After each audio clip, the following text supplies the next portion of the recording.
మీరున్న ఏరియాలోనే లేరు కదా? లేదు మేడం, వాళ్ళే మమ్మల్ని బలవంతంగా జీప్లో ఎక్కించి తీసుకెళ్లిపోయారు మేడం. అరే, వాళ్ళక్కడ లేరు అంటుంటే మీరు వాళ్ళే తీసుకెళ్లిపోయారు అంటారేంటి? చూడండి, మీరు వేరే ఎవరినో చూసి వీళ్ళని అనుకుంటున్నారేమో, బహుశా పొరపాటు పడుతున్నారేమో. యువరానా, వీళ్ళు అబద్ధం చెప్తున్నారు. ఆ రోజు వీళ్ళు చెప్పిన టైంలో నా client Durgesh drunk and drive awareness programme లో పాల్గొన్నారు. నైట్ టైం, అది వీకెండ్ టైంలో యువత ఎంతో మంది పార్టీస్, పబ్స్ అని డ్రింక్ చేసి ఎన్నో యాక్సిడెంట్స్ కి కారణమవుతున్నారు. అలాంటి సంఘటనలు జరగకూడదని నేను మీకు ముందుగా చెప్పినట్టు అతను సోషల్ యాక్టివిస్ట్ అని చెప్పిన విధంగా ఆ రోజు కూడా drunk and drive awareness programme లో పాల్గొన్నారు.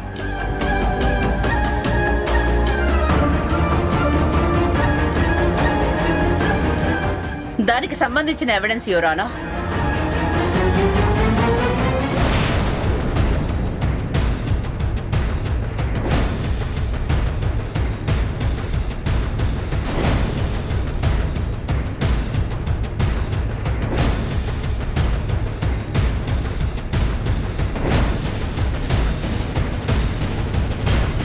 మీరే చూశారు కదా యువరానా, నా క్లయింట్ ఆ రోజు మాదాపూర్లో ఆ ప్రోగ్రామ్ కి వెళ్లాడు అనడానికి సాక్ష్యం. చెప్పాను కదా యువరానా, ఇవన్నీ కుట్రపూరితంగా నా క్లయింట్స్ మీద ఏవో ఫాల్స్ కేసెస్ పెట్టారు అని. నా క్లయింట్ వాళ్ళ నాన్న ప్రముఖ వ్యాపారవేత్త కాబట్టి ఎంతో మంది శత్రువులుంటారు. అంతమంది శత్రువుల్లో ఎవరో వీళ్ళని పావులుగా కదిపి వాడుకున్నారు. పాపం ఇందులో వీళ్ళ తప్పు కూడా ఏమీ లేదు. డబ్బు కోసం ఇలా చేస్తూ ఉంటారు. లేదు మేడం, మేము అలాంటి వాళ్ళం కాదు మేడం. మేం డబ్బు కోసం ఆశపడే వాళ్ళం కాదు మేడం. కష్టపడి సంపాదించుకుంటాం కానీ డబ్బు కోసం ఇలాంటి తప్పుదోవలు పట్టలేదు మేడం. ఈ ఫోన్లోకి వచ్చి అనుకున్నది తారుమారైంది. తర్వాత ప్రతి ఒక్కరూ మీలాగే మాట్లాడుతూ ఉంటారు. లేదు మేడం, మేం నిజంగా అలాంటి వాళ్ళం కాదు మేడం. ప్లీజ్ మేడం, మమ్మల్ని నమ్మండి. ప్లీజ్ మేడం, నిజంగా మేము అలాంటి వాళ్ళం కాదు. మమ్మల్ని నమ్మండి madam. Stop it.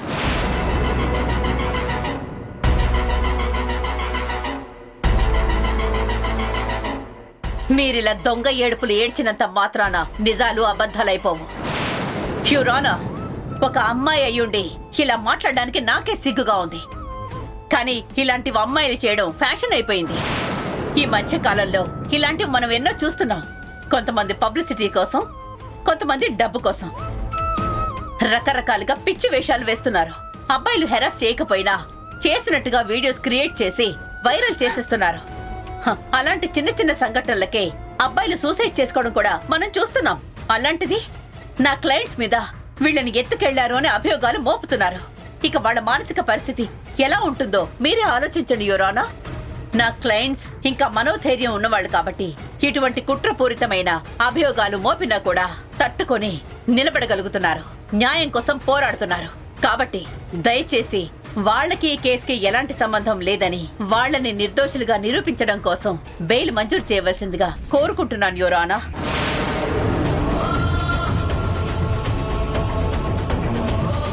Objection your honour. Your honour, Mrinalini గారు తన క్లయింట్స్ ని ఒక పాలు తాగే పసిపిల్లల్లాగా, కల్లా కపటం తెలియని చిన్నారుల్లాగా చెప్పుకుంటూ వచ్చారు. వాళ్ళు స్టూడెంట్స్ అంటున్నారు. వాళ్ళ భవిష్యత్తు పాడైపోతుంది అంటున్నారు. ఇందులో A1 ముద్దాయిగా ఉన్న దుర్గేష్ అయితే సోషల్ యాక్టివిస్ట్ అని అన్నారు. ఆవిడ చెప్పిన అన్నిటికీ ఒప్పుకుంటాను, కానీ నాకు అర్థం కాని ఒక విషయం ఏంటంటే, బ్లాక్ చేసిన రోడ్లో drunk and drive awareness programme ఎలా పెట్టారు మృణాలిని గారు?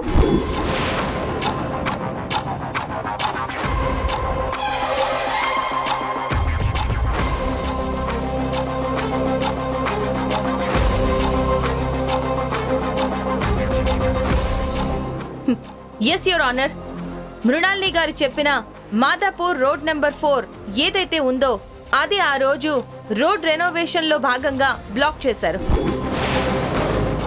ఆ రూట్ లో ఎటువంటి వెహికల్స్ ని అలౌ చేయలేదు.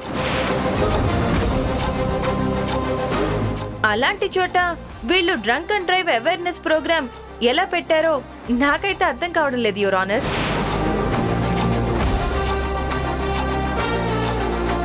ఆ రోజు ట్రాఫిక్ ఆంక్షలకి సంబంధించిన నోటీస్ ఇప్పుడే డౌన్లోడ్ చేశాను. చూడండి యువర్ ఆనర్.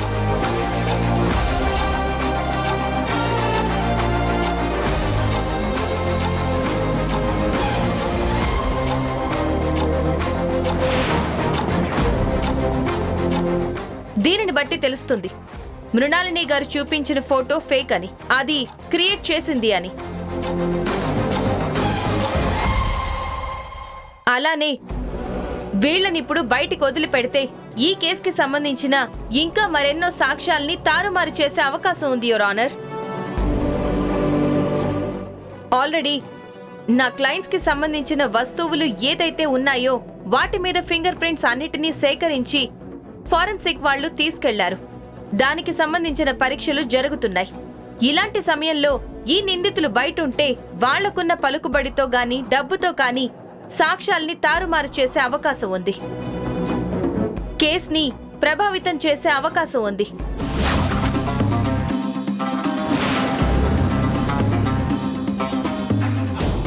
అందుకే వీళ్ళకి బెయిల్ రద్దు చేసి రిమాండ్ కొనసాగించాల్సిందిగా కోరుతున్నాను యువర్ ఆనర్.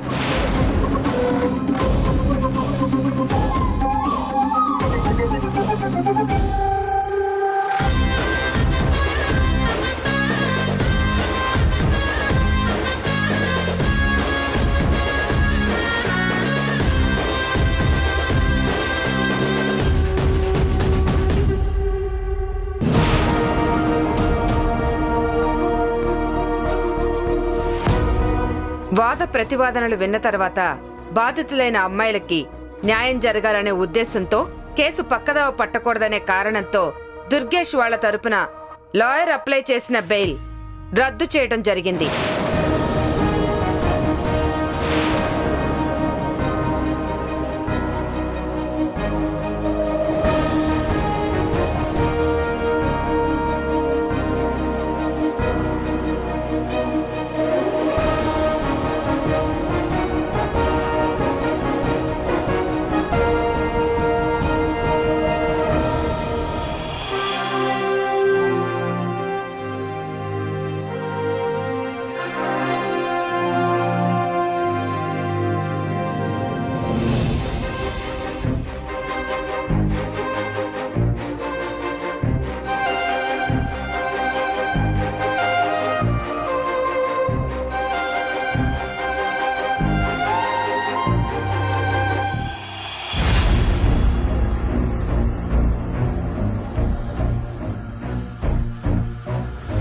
అబ్బబ్బబ్బబ్బబ్బా, ఏం వాదించారు మేడం. బెయిల్ క్యాన్సిల్ అయి ఉండొచ్చు, కానీ చివరి నిమిషం వరకు బెయిల్ వస్తుందా రాదా అనే టెన్షన్ జనాల్లో క్రియేట్ చేశారు. ఆ ఝాన్సీకి ధీటుగా మీ ఆర్గ్యుమెంట్ చివరి వరకు అదరగొట్టేశారు మేడం. రంజిత్, ఏం మాట్లాడుతున్నావు? గెలిచింది ఝాన్సీ. మేడం, కేసు ఝాన్సీ గెలవచ్చు, మీరు అందరి హృదయాల్ని గెలిచారు. రంజిత్, నోరు మూసుకొని సైలెంట్ గా ఉంటావా లేదా? ఇదేంటి మేడం, పొగిడినా కూడా జరిగిందే కదా నేను చెప్పింది. రంజిత్ మేడం,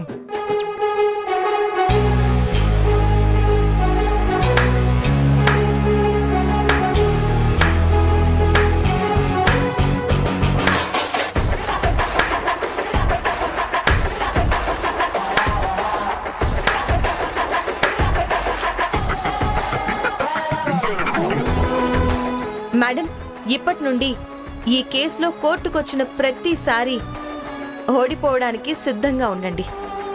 బెయిల్ క్యాన్సిల్ చేయించినంత మాత్రాన ప్రతిసారి కోర్టు తీర్పు నీకే అనుకూలంగా వచ్చేస్తుందని, నువ్వే గెలిచేస్తావని అనుకుంటే ఎలా? అలాగే జరుగుతుంది. అలా జరగడం కోసమే నేను ఇంత దూరం వచ్చాను. మీరు లోపల చెప్పారు కదా, డబ్బుల కోసం పబ్లిసిటీ కోసం అమ్మాయిలు ఈ మధ్య గొప్పింటి కుర్రాళ్ళకి వలేస్తున్నారు అని. అలా ఎక్కడైనా 1-2 ఇన్సిడెంట్స్ జరిగి ఉండొచ్చేమో, కానీ ప్రతి అమ్మాయి తన క్యారెక్టర్ని పణంగా పెట్టి కోర్టు మెట్లు ఎక్కదు. మీరన్నట్టు వాళ్ళు పేదింటి పిల్లలే అవ్వచ్చు, కానీ ఆత్మగౌరవాన్ని అమ్ముకునే వాళ్ళేం కాదు. పేదరికం వాళ్ళ బ్రతుకుల్లో ఉంది, కానీ నిజాయితీ వాళ్ళ పుట్టుకలోనే ఉంది. మీరన్నట్టు వాళ్ళు నిజంగా డబ్బు కోసం ఆశపడే వాళ్లే అయితే ఇక్కడి వరకు రావాల్సిన అవసరం లేదు. వాళ్ళకి కావాల్సింది న్యాయం. పేదరికంతో ఎన్నో ఇబ్బందులు పడుతున్నా కూడా కష్టపడి పనిచేస్తూ నిజాయితీగా వచ్చిన డబ్బు రూపాయి అయినా చాలు అని సంతోషంగా పనిచేసుకుంటున్నారు. అలాంటి వాళ్ళ జీవితాలతో రవిచంద్ర కొడుకు ఆడుకుంటుంటే మీరిప్పుడు దాన్ని అబద్ధమని ప్రూవ్ చేయాలని చూస్తున్నారు. నా కంఠంలో ప్రాణం ఉన్నంత వరకు నేను ఆ పని జరగనివ్వను. నేను ఈ కేసు మీ మీద పంతంతో కాదు, వాళ్ళకి న్యాయం జరగాలనే ఉద్దేశంతో ఒప్పుకున్నాను. అలాగే పోరాడతాను. ఈ కేసులో ఆ దుర్గేష్ వాళ్ళందరూ నేరం చేశారని ప్రూవ్ చేసి మీ కళ్ళ ముందే శిక్ష వేయిస్తాను. అది మీరు చూస్తూ ఉండండి.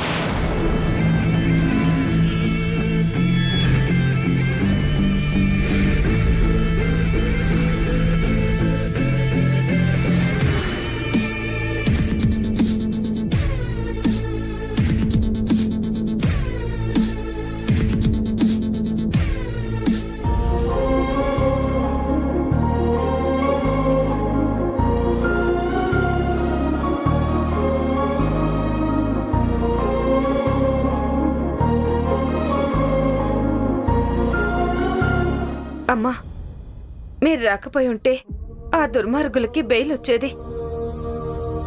లేదంటే జడ్జి గారి కేసును కొట్టేసేవాళ్ళు. వాళ్లకు భయపడి కేసు వాదించడానికి ఏ ఒక్క లాయర్ కూడా ముందుకు రాలేదమ్మా. అలా ఏం లేదమ్మా. నేనే కాదు, నాలాగే ఎంతో మంది న్యాయం కోసం పోరాడేవాళ్లున్నారు. కాకపోతే మీకున్న తక్కువ టైం వల్ల అటువంటి లాయర్లు దొరకలేదేమో. మీరు నిజంగా వాళ్ళని లెక్క చేయకుండా ఎదురు నిలబడ్డారు. మా పిల్లలకి న్యాయం జరగడం కోసం ఆ దేవుడే మిమ్మల్ని ఇక్కడికి పంపించుంటాడు. మీరు కూడా అందరిలాగే వాళ్ళకి భయపడి రాకపోయుంటే మాకు మా పిల్లలకు న్యాయం జరిగేది కాదమ్మా. అమ్మా, బాధపడకండి. నేనొచ్చాను కదా, ఈ క్షణం నుంచి అంతా నేను చూసుకుంటాను. వాళ్ల బెయిల్ క్యాన్సిల్ చేయించడమే కాదు, వాళ్ళు తప్పు చేశారని నిరూపించి జీవితాంతం జైల్లో గడిపేంత వరకు అంతా నేను చూసుకుంటాను. నేనస్సలు వదిలిపెట్టను. ఝాన్సీ, నిజంగా నువ్వు వస్తావు అనుకోలేదు. కరెక్ట్ టైంకి వచ్చి బెయిల్ క్యాన్సిల్ చేయించావు. వీళ్ళకి మంచి చేశావు. Thank you Jhansi. ఈ కేసును వాదించడానికి సిద్ధపడినప్పుడే మనం గెలిచినట్టే. ఆ నిందితుడికి శిక్ష పడిపోయినట్టే. ఉదయం నేను నీకు వీళ్ళ గురించి చెప్పినప్పుడే నువ్వు వస్తావని నాకు తెలుసు ఝాన్సీ. ఎందుకంటే నువ్వు నా మాట కాదనవనే నమ్మకం నాకుంది. Thank you Jhansi.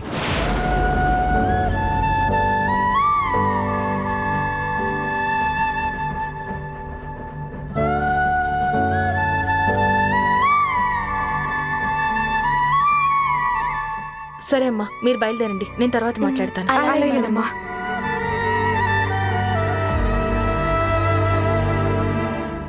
గౌతమ్ గారు, ఇది కోర్ట్. మీ ఎమోషన్స్ ని కొంచెం కంట్రోల్ చేసుకుంటే మంచిది. కేసు గెలిచామని ప్రతి ఒక్కరికి సంతోషంగా ఉంటుంది, కానీ అది ఎక్కడ ఎలా చూపించాలి అనే దానికి ఒక పద్ధతి ఉంటుంది. మీరిక్కడ ఒక ఎస్ఐ, నేనొక లాయర్ని. మనిద్దరి మధ్య రిలేషన్ ఎలా ఉండాలంటే ప్రొఫెషనల్గానే ఉండాలి. అది కాదు ఝాన్సీ, కేసు గెలిచావన్న హ్యాపీనెస్లో. కానీ దానికంటూ ఒక లిమిట్ ఉంటుంది. అయినా నేనిక్కడికి వచ్చింది మీరు చెప్పారని కాదు. కేసు వాదించడానికి ఎవరూ ముందుకు రావడం లేదు అని తెలిసి ఎలా అయినా సరే వీళ్ళకి న్యాయం చేయాలని డిసైడ్ అయ్యొచ్చాను. కేవలం వీళ్ళకి న్యాయం చేయడానికి మాత్రమే వచ్చాను, అంతే తప్ప మరింకేమీ లేదు.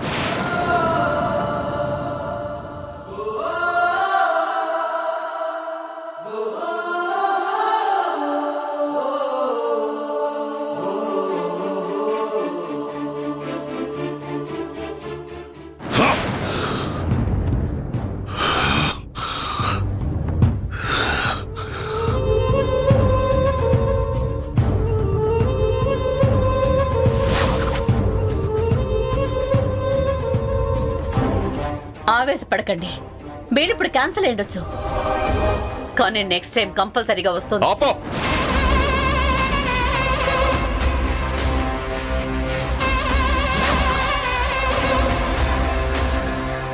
నువ్వేదో పెద్ద పొడి చేస్తావని నా పిఏ 2-3 లాయర్స్ నేమ్స్ చెప్పినా కూడా వాళ్ళని కాదని నిన్ను సెలెక్ట్ చేశాను. కానీ ఈ రోజే తెలిసింది నువ్వు ఎంత పెద్ద గొప్ప లాయర్వా అని. నిన్ను నమ్ముకుంటే నా కొడుకు బయటికి కూడా రాడు. రవిచంద్ర గారు, మనం ప్లాన్ చేసింది ఒకటి, అక్కడ జరిగింది ఒకటి. వాళ్ళ తరపున కేసు వాదించడానికి ఎవరూ లేరని ఒక చిన్న సాకు చెప్తే పనైపోతుంది అనుకున్నాను. కానీ లాస్ట్ మినిట్లో ఆ ఝాన్సీ వస్తుందని ఎవరు ఊహించలేదు కదా, అందుకే ఇలా జరిగింది. ఆ ఝాన్సీ వస్తే మాత్రం మీకేమైంది? తన ముందు మీరు వాదించలేరా? తను రావడం వల్లే బెయిల్ క్యాన్సిల్ అయిందని చెప్పుకోవడానికి మీకు సిగ్గుగా లేదు? మీ ఒంటి మీద నల్లకోటు వేసుకునే టైంకి తన ఈ భూమి మీద అడుగు కూడా పెట్టుండదు. అలాంటిది తన చేతుల్లో ఓడిపోయినందుకు అవమానంగా అనిపించడం లేదు? ఝాన్సీ వచ్చిందని సాకు చెప్తున్నారా, లేక కావాలనే కేసు మీద ఇంట్రెస్ట్ లేక సరిగా వాదించలేదా? అలా ఎందుకు చేస్తాను? తన చేతిలో ఓడిపోవడం నాకు మాత్రం ఏమైనా సరదానా? నాకు అసలే ఝాన్సీ బద్ద శత్రువు. అవకాశం దొరికిన ప్రతిసారి నేను కావాలని తను ఒప్పుకున్న కేసులే ఒప్పుకొని తన మీద దండయాత్ర చేస్తూ ఉంటాను. అంటే మీరు ఝాన్సీ మీద పంతంతో పోరాటం చేస్తారు, కానీ నా కొడుకు పడుతున్న ఇబ్బందులు చూడరన్నమాట. మీకు ఈ కేసు మీద ఇంట్రెస్ట్ రావాలన్నా, పూర్తిగా ఈ కేసు బలహీనపడాలన్నా ముందు మీరొక పని చెయ్యాలి. ఏంటది? ఏం చేయాలి? చెప్తాను. ముందు నాతో రండి, మీ కొడుకును చూసొద్దాం. నిజమా? నిజంగా నా కొడుకుని చూపిస్తారా? నన్ను నిజంగానే వాడి దగ్గరికి తీసుకెడతారా?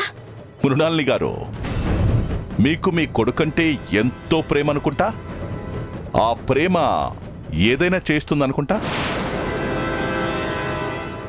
సరే, పదండి.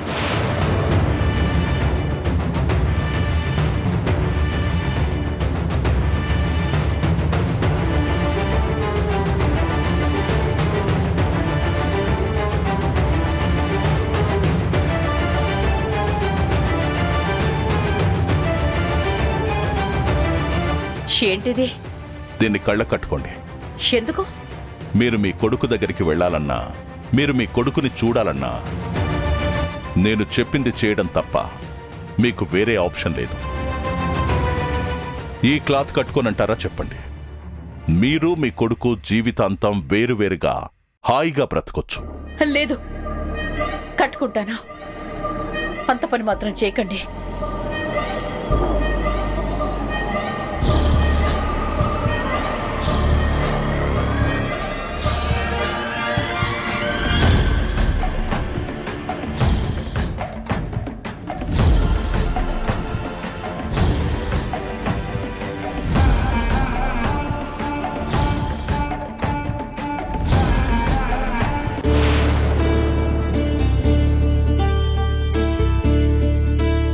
బాబు, ఎంతసేపు?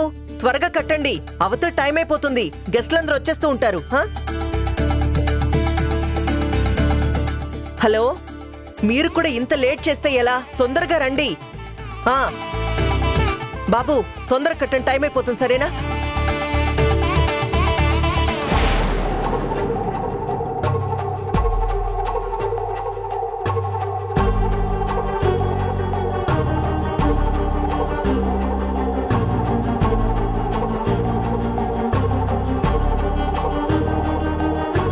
ఏమండి, ఏంటండి ఇలా ఏం పట్టినట్టున్నారు? ఇవన్నీ నేను ఒక్కదాన్నే ఎలా చూసుకోగలను?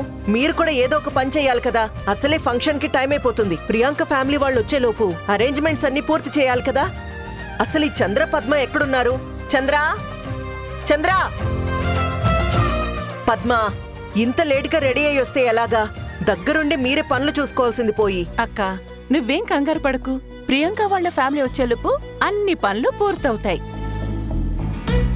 మనం చేసేదేముంది, వచ్చిన గెస్ట్లని మంచిగా రిసీవ్ చేసుకోవడం తప్ప. ఇలాంటి పనులన్నీ చూసుకోవటానికి పని వాళ్ళున్నారు కదా, ఇంకెందుకు టెన్షన్? పద్మా, పనులు చేయడానికి పని వాళ్ళున్నా వాళ్లతో దగ్గరుండి మనకు నచ్చిన విధంగా పనులు చేయించుకోవాలి. చేస్తారులే అని మనం ఇలాగే ఉండిపోతే, వాళ్ళు చేసిన అరేంజ్మెంట్స్ మనకి నచ్చకపోతే లాస్ట్ మూమెంట్లో ఇబ్బంది పడేది మనమే. అందుకే అరేంజ్మెంట్స్ అన్నీ నువ్వు చూసుకో. సరే అక్క. చంద్ర, నువ్వు వచ్చిన వాళ్ళకి దగ్గరుండి అన్ని మర్యాదలు చూసుకో. ఎవరికి ఏ లోటు జరగకూడదు. ఫంక్షన్కి వచ్చిన ఏ ఒక్కరూ ఇబ్బందిగా ఫీల్ అవ్వకూడదు. వదినా, మర్యాదలంటే మీ స్టైల్లోనా లేదంటే నా స్టైల్లోనా? ఎందుకంటే మీ స్టైల్లో మర్యాదలంటే ఏంటో నాకు తెలీదు. అదే నా స్టైల్లో మర్యాదలు చేయమంటే చెప్పు. ఏ ఒక్కరికి మందుకి స్టఫ్కి ఏ మాత్రం లోటు లేకుండా అన్ని దగ్గరుండి నేనే చూసుకుంటాను. తాగినోడికి తాగినంత మందు, తిన్నోడికి తిన్నంత స్టఫ్ దగ్గరుండి నేనే ఇప్పిస్తా. కానీ బిల్లు మాత్రం మీరే పే చేయాలి వదినా. రే చంద్ర, నువ్వు ఈరోజు కూడా మారవా? ఎప్పుడు అదే ధ్యాసలోనే ఉంటావా? అతిథులకు మర్యాద చేయటం అంటే తాగినంత మందు తిన్నంత స్టఫ్ కాదురా. అంతకంటే ఇంకేముంటుంది నాన్న మర్యాద? నీ మొహం. మర్యాద అంటే అది కాదురా. వచ్చిన అతిథిని సంతోషంగా రిసీవ్ చేసుకుని ప్రేమగా పలకరించి మనసారా భోజనం పెట్టి వాళ్ళకి ఏ లోటు లేకుండా దగ్గరుండి అన్నీ చూసుకోవాలి. వాళ్ళు మన ఇంటి నుంచి వెళ్ళేటప్పుడు మంచి ఆతిథ్యం ఇచ్చారు అని అనుకునేలా చూసుకోవడమే అసలైన ఆతిథ్యం. అంతేకాని నువ్వు అనుకున్నట్టు మందు పోయటం, బిర్యానీ పెట్టడం కాదురా సన్నాసి. ఇంత వయసు వచ్చింది, ఇది కూడా తెలియకపోతే ఎలా? అమ్మా కమల, అయినా నువ్వు కూడా గెస్టులను రిసీవ్ చేసుకోమని భలే వాడికి చెప్పావుగా. వాడికి వాడి లోకం తప్ప వేరే లోకం తెలియదు. అలాంటివి ఏమన్నా ఉంటే ధన చూసుకుంటాడులే. రే ధన, ఆ పనులన్నీ నువ్వు దగ్గరుండి చూసుకోరా. మిగతా అరేంజ్మెంట్స్ ఏమన్నా ఉంటే మేము చూసుకుంటాం.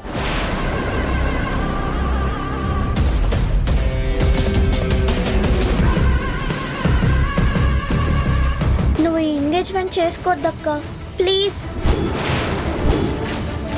చెప్పండి. తాక్షి ఈ రోజు జరుగుతున్న ఎంగేజ్మెంట్ లో గౌతమ్ని షూట్ చేసి చంపేస్తుంది.